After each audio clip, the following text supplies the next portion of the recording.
All right, fire away. See what's on your mind. It seems like Kyron Lacey just continues to make plays all spring. I know we asked you about him earlier in the spring. You said his kind of consistency in practice, but just what else has contributed, if anything, to the way he's kind of continues to emerge? So as I mentioned about Kyron Lacey, one of the things that has clearly been present is that consistency. That wasn't necessarily the case with Kyron. He was easily distracted at times. And I think what has happened here more than anything else is he has found the right zone to be in as it relates to practicing and preparation. I think he learned a lot last year watching Malik and BT and the way they came to practice every day and how they performed, and said, I can do this too. And I'm really proud of him and happy for him, because he's going to have a breakout season because of it. I can see just the way he takes over a practice now in terms of his ability, based upon having a Malik Neighbors and a Brian Thomas, how that's going to translate into great success for him.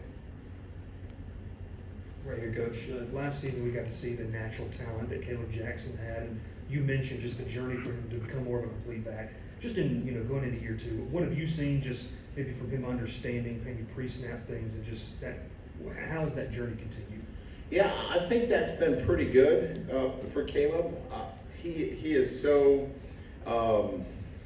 he cares. So he's got a huge care factor. He wants to do well. What we've been balancing here is his workload. As you guys know, we have 2 scholarship backs in spring ball, and so we want to be careful with Williams, because he's a guy that is so important to us, and we don't want to put him in any compromising situation. So you can imagine his workload has been difficult on him. He's a big back. He's growing into his body. So the workload capacity and the fatigue has really taught him how to take care of himself. He's understanding how to eat better, how to hydrate, how to recover. And those are great things, right? I mean, because he cares so much, we'll catch him up on, blitz protections and things of that nature. This is how he takes care of his body. So that's where we're at with him. That's the chapter that he's going through. And I'm fine with it, because he's learning so much about himself right now. Hey Coach, what has been your message to the guys throughout spring, and how do you think they've received it so far? Well, the message is pretty consistent. Accountability, living to our standards. Being elite is hard, and making sure that, from our standpoint, as a team, that we take this spring and we develop the technical and the tactical pieces that are so important going into a preseason camp. So when we get there, we've gone over and understand the things necessary for us to play fast, because we're going to trust our teaching. The spring is a huge teaching opportunity for us, and they've got to be able to take that technical and tactical teaching and carry that with them into the summer, through the physical development, and then right into preseason camp. And I think they've done a really good job. Hey Coach, right here. You see kind of this practice today, a lot of the play action, screen, rollouts that you guys are doing with the quarterbacks. Just maybe talk about the evolution of that a little bit, and just how it plays off your run game. Yeah, so we're in really the part of the whole from an offensive perspective. If you think of this from an installation standpoint, it's really whole part, whole methodology.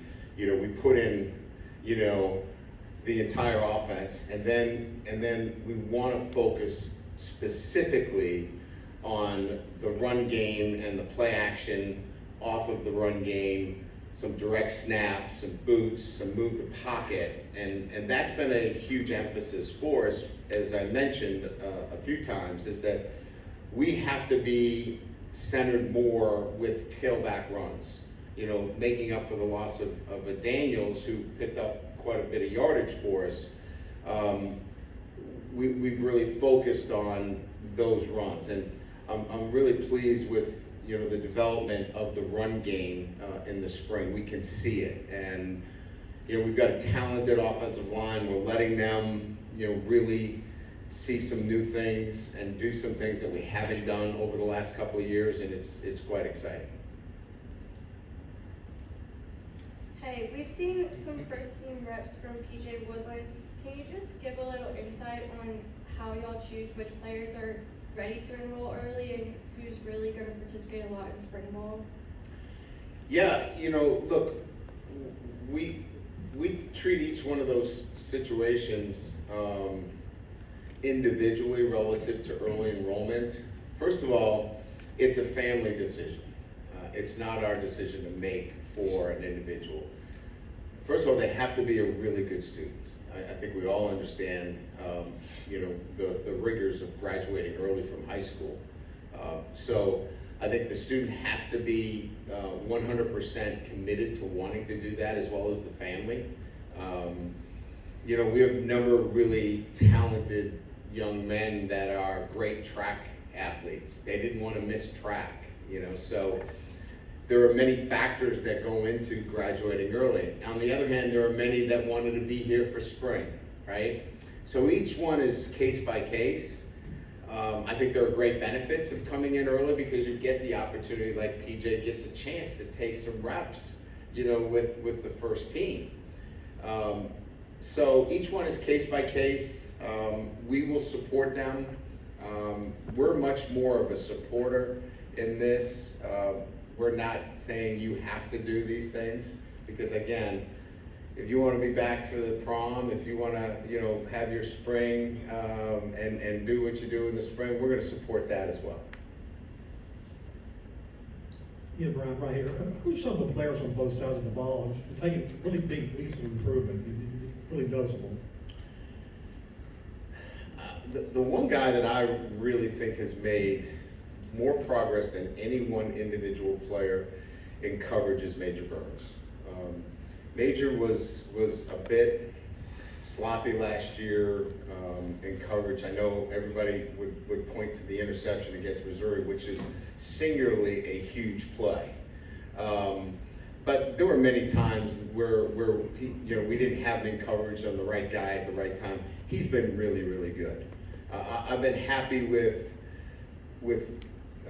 his off the field as well, in the classroom, doing the right things. He's really taken a step up in the program and put himself squarely in a position to be a leader. And he stands out for me. I think from an offensive perspective, we mentioned Kyron Lacey. He's been, everything. The way he works, the way he practices, he's really set a high bar for everybody. And I know those are veteran players that we all know about, but sometimes if you don't point out the veteran guys, they're like, well, what about me? I'm doing a pretty good job too. Those two guys have been really outstanding, and that's a really good mark for us. Hey Brian, there was a development in the Trey Holly case yesterday. I'm sure you saw. Just if you had anything to comment there, and if you would walk us through your protocol to handle his eligibility. Yeah, I was obviously, like many of you, the first that I saw of it was, I think somebody released it on social media. I was we had a coach's clinic, and his head high school coach came up to me, who was here at the clinic, and told me that the serious charges were dropped. And so, we were confident based upon information that was shared to us, but you just don't know. We know Trey Holly. We've been with him. We advocated for him to continue his schooling, and we were happy that he was able to continue his schooling here as an online student. So he's maintained his eligibility because of that. So we'll be, obviously monitoring and making sure that, I think they're talking about, sometime in the middle of April that we could see a full resolution to this. At that time, we'll begin the process in assisting him for reinstatement, and we'll advocate for him on his behalf and welcome him back.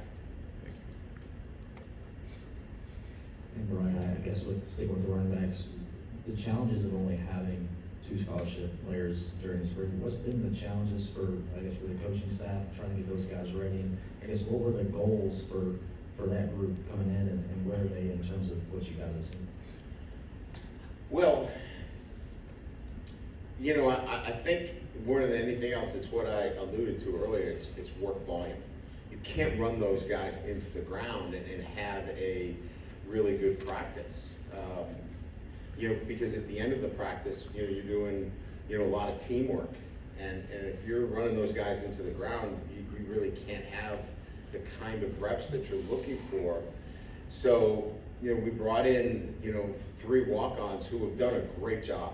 I mean, really have allowed us to practice at a level where they can step in, and whether it's 7-on-7 or it's a, half-line pass or half-line run, have allowed those guys to take a break. So without those guys in particular, we would not be in a really good position in the spring. So we got saved by the bell in terms of the walk-ons at the running back position. That might be a story that we can circle back on later. Hint, hint. Once I remember all their names. No one was gonna say that. Thank you, guys. You were thinking it. I know you were. I said it for you. Brian, I know you've been really deep into spring football, but I was wondering if you had any comment about what Governor Landry said about wanting student athletes to come out for the national anthem. And I ask because such an edict would change your pregame routine significantly. Yeah, I saw it, and look, clearly I think everybody is had their comments about it, and I know we've made a statement. Scott Woodward has made a statement about it as well, and look, I think that our football players would echo this, is that if at any time we're required to be out there, we're going to be wherever we're told to be. And that's the bottom line. If our administration wants us out there for the national anthem, we're going to stand proud for the national anthem. It's just the way that it has been scripted, and I've been doing it for 33 years. I can on my hand, I can tell you how many times I've been out for the national anthem in 33 years. That's not to say that we're against what the governor is saying. We understand where the governor's coming from. We'll relook at the policies, and I think I stand by what Scott has said. We'll look at everything, but our kids are, I look back at the Army game and how proud we were of that moment to have Army in our stadium, and what we did to that stadium to really show our patriotic backing. And so hopefully we'll be able to get past this pretty soon. Coach, it seemed like the D-line got after the quarterback a little bit better today than they have for most of spring. What can you talk about the progression of that unit throughout spring? Well,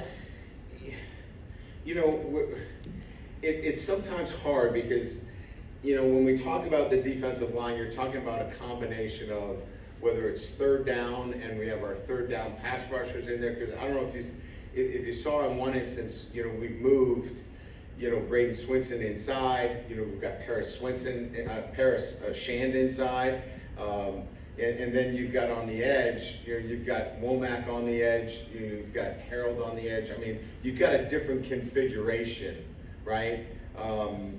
and I think we can be really dynamic with some of the defensive linemen moving the pieces around, and I think that's what we're going to be doing. I think on first and second down, we're going to have to really work hard and getting after the quarterback on first and second down. But in terms of stopping the run, Jacoby and Guillory has been outstanding. I mean, he's singularly been, I think, in terms of what Bo Davis is looking for, he's been outstanding, and he's been a stalwart. We got to find the other guy, and that's what we're looking for. We're trying to develop that second guy, and then we'll have some depth guys behind him. But Guillory's been outstanding. But the pass rush is coming from a combination of ends and kind of that drop position being moved inside. Just time for a couple more. Coach, you talked a while back about the radio and the helmets and now it being passed. Two parts. How does that change your philosophy, I think, from offensive play style when seeing guys go in a huddle? And secondly, since this spring, have you leaned on anybody, maybe in the NFL, that you've seen like, hey, how do you use this in certain situations, since it's something that you've advocated for? Yeah, so as you saw, Joe Sloan's on the walkie-talkie, and he's giving all the plays, to the quarterback. That will shut off at 15 seconds. If you know Joe, that never shuts off. We've run out of 2 walkie-talkie packs. So we'll have to work on cutting that thing off at 15 seconds. But it's been really good because, it allows us to do a quick huddle and really change the tempo of the game a little bit. So I don't think it's changed anything philosophically as much as it's been able to bring in another element of changing tempo within the game. I leaned on Matt LaFleur. Matt was my quarterback coach, and talked to him a little bit about, and obviously, he has he's been using it ever since he's been in the league, which has been a long time. His biggest concerns are, when it goes out. He talked about all the horror stories of when it will go out and when they can't hear, and how that is really the biggest issue, is that you have to have a few standard plays that the quarterback can call on his own, and make it work. So just having some of those standbys is what we'll be working on, and making sure that we're good to go if we do have issues. Speaking of Joe, we talked with him earlier in the week, and he mentioned just how impressed the whole staff has been with DJ Chester, finding his voice amongst 4 veterans and 4 guys that could play at the next level, obviously. And he also said, this is a guy that when Coach Kelly came here, that he wanted to build a program on, that type of mentality. What have you seen from him, and just the strides that he's taken, the confidence that he has kind of leading that group? Yeah, I mean, I think what we were looking for at that position, and we knew that we were going to be inserting a younger player with veterans, was somebody that was mature and handled himself in that manner. He is all business. He handles himself in a very professional manner. He takes care of business off the field. If he's walking around here and he's interacting, you'd think he's a junior or a senior. He just carries himself with his demeanor is a lot different than a young player. And we needed to vet that out in the recruiting process, because if we were gonna handle it that way, or hand it over to him, we needed somebody. And Eccles is similar. We needed a guy that was serious about his business, mature, and that's what I look for in the center position. Thank you. Appreciate it. Thank you, Coach.